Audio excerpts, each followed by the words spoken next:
안녕하세요. 피들리트에서 투자하고 있는 국채 중 하나인 인도네시아 국채에 대해서 풀어보도록 하겠습니다. 인도네시아는 동남아시아 국가연합 최대 경제국으로 2억 4천만 명의 인구를 보유한 세계 4위 인구 대국입니다. 시장평가사인 피치는 지난해 12월 15일에 인도네시아 경제의 강한 성장세와 탄력성을 언급하면서 인도네시아 장기 국채 등급을 투자 등급인 트리플 B- 로 한 단계 높였습니다.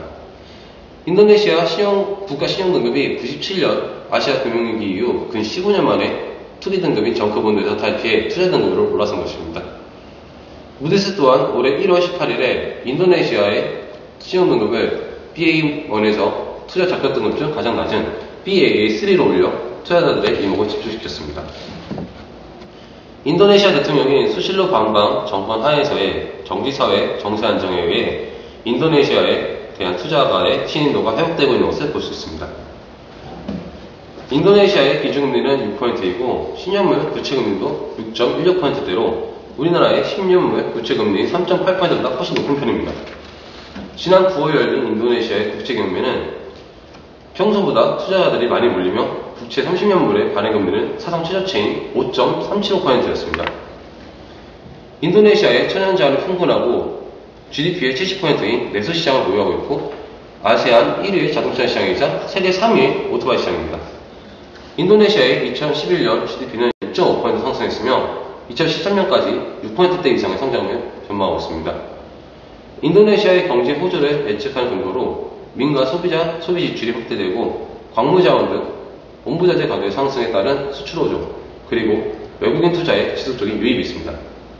인도네시아는 세계 3위의 발전형 석탄 수출국으로 2010년 10대 수출 상품 중 9개 품목이 1차 자원이고 인도네시아의 제1위 교역 대상국인 중국에서 인도네시아의 석탄, 고무 등 원자재 수입이 꾸준히 증가할 것으로 예측되고 있어 전망이 밝습니다. 하지만 인도네시아의 걸림돌은 인프라와 금리로 인도네시아에는 높은 대출금리, 부실한 인프라와 에너지 수급 불안정 등 만성적인 문제들이 발목을 잡고 있습니다. 기준금리가 6%임에도 시중은행들은 계속해서 기업, 특히 중소기업에 대해 고금리인 11%에서 14% 수준을 적용하고 있습니다. 중앙은행들은 기준금리 인하가 시중은행 대출금리 인하로 이어져 기업 운영과 사업 확장을 위한 자금을 빌리는 부담이 완화되기를 기대하고 있지만 시중은행들이 좀처럼 움직이지 않고 있습니다. 피치는 인도네시아가 오랫동안 지속된 구조적인 약정으로 전력, 수도, 가스, 교통, 공항, 항만 등과 같은 사회기반시설 미비에 따른 부담이 과중하고 기업의 부패가 만연해 사업 환경을 방해하고 있는 점을 지적했습니다. 또한 인도네시아의 2011년 인플레이션율은 3.5%이며 인도네시아의 중앙은행은 2012년에는 5.5%로 전망하고 있습니다. 정부의 유가 보조금 제한 정책이 인플레이션에 악영향을 줄 수 있다고 밝혔습니다. 정부는 금융시장과 물가를 안정시키고 성장 기조를 이어나가기 위해 통화, 채권 시장에 적극적으로 개입할 것이라고 밝혔습니다.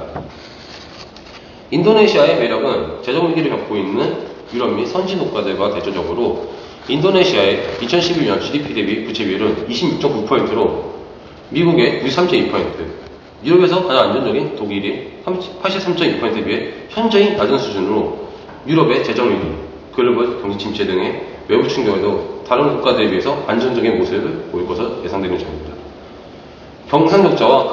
경상격자의 급격한 확대와 같은 부작용 또는 환율의 큰 변동성을 동반하지 않는다면 꾸준한 성장을 보일 것으로 예상하고 있습니다.